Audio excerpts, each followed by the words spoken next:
सहारे अपने जीवन को बिताने लगी और जिसका कोई सहारा नहीं रहता है, फिर परमात्मा उसकी रक्षा हजारों हाथों से करता है। तो आज प्यारी हमको मात पार्वेलो धीरे धीरे एक दिन की बात हो कि राजा उत्तान पाद घोड़ी पर सवार होकर आखेट के लिए वन में घूमने के लिए आए। प्यारे भक्तों, तो धीरे धीरे महाराज को शाम होने पर आ गई।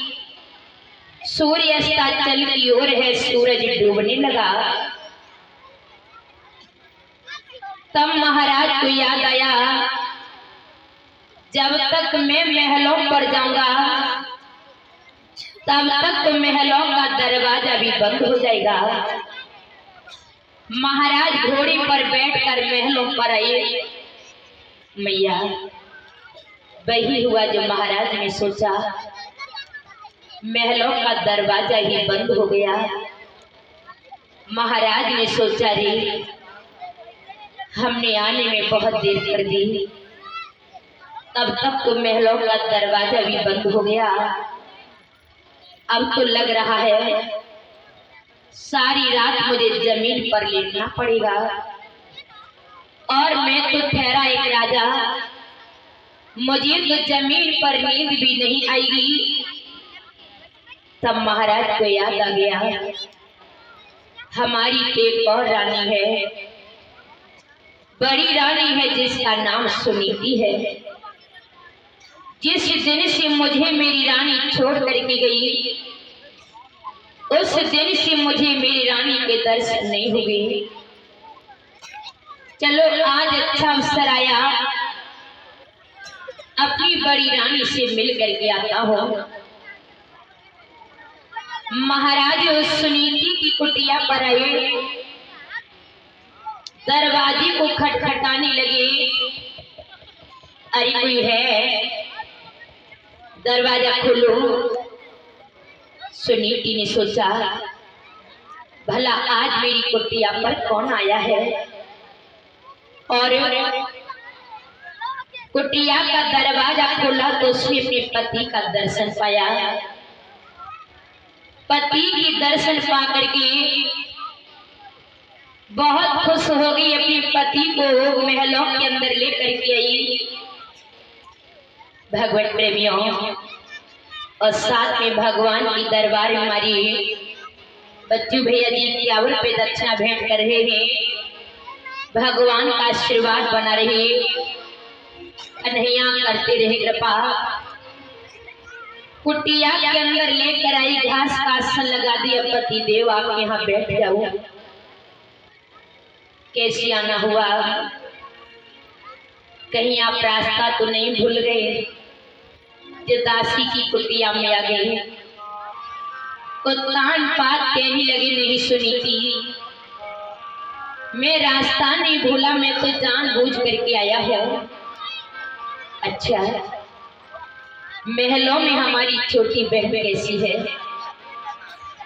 उत्तान पात कहने लगे, उसने तो तुम्हें महलों से बाहर कर दिया, फिर भी उसे नहीं भूली। सुनीति ने कहा, महलों से बाहर कर दिया तो क्या हुआ, उसने दूसरा व्यवहार तो कर लिया है हमारे पति के साथ।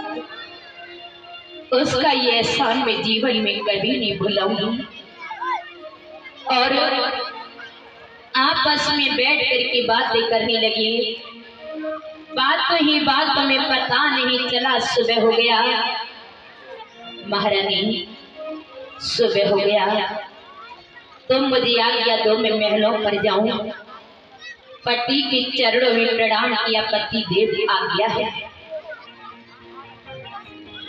उत्तान पात महलों की तरफ बढ़े। अब महल के दरवाजे पर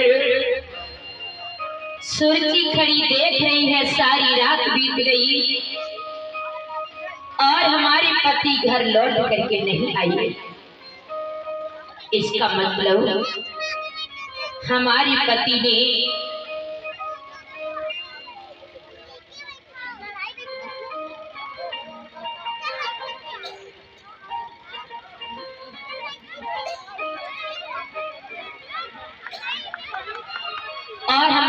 विनोद भैया विनोद चौधरी कन्हैया के चरणों में 501 रुपए दक्षिणा भेंट कर रहे हैं।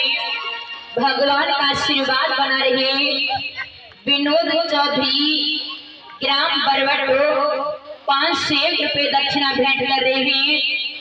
भगवान कन्हैया की कृपा बनी रहे, घर खुशियों से भरा रहे, धन धान की वर्षा होती रहे और जीवन सूर्य की समान प्रकाशवान बना रहे। द्वारकाधीश कन्हैया की कृपा बनी रही हमारे चौधरी भैया पर। 501 रुपए दक्षिणा भेंट कर रहे हैं। प्यारे भक्तों, महल की दरवाजे पर सोची खड़ी देख रही है। सारी रात बीत गई और हमारे पति लौट करके घर नहीं आए।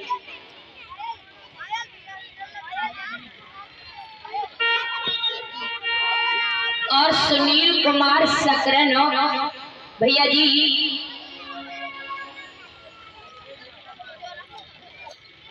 और सुनील कुमार भैया सकरन बिछिया 501 रुपए दक्षिणा भेंट कर रहे हैं।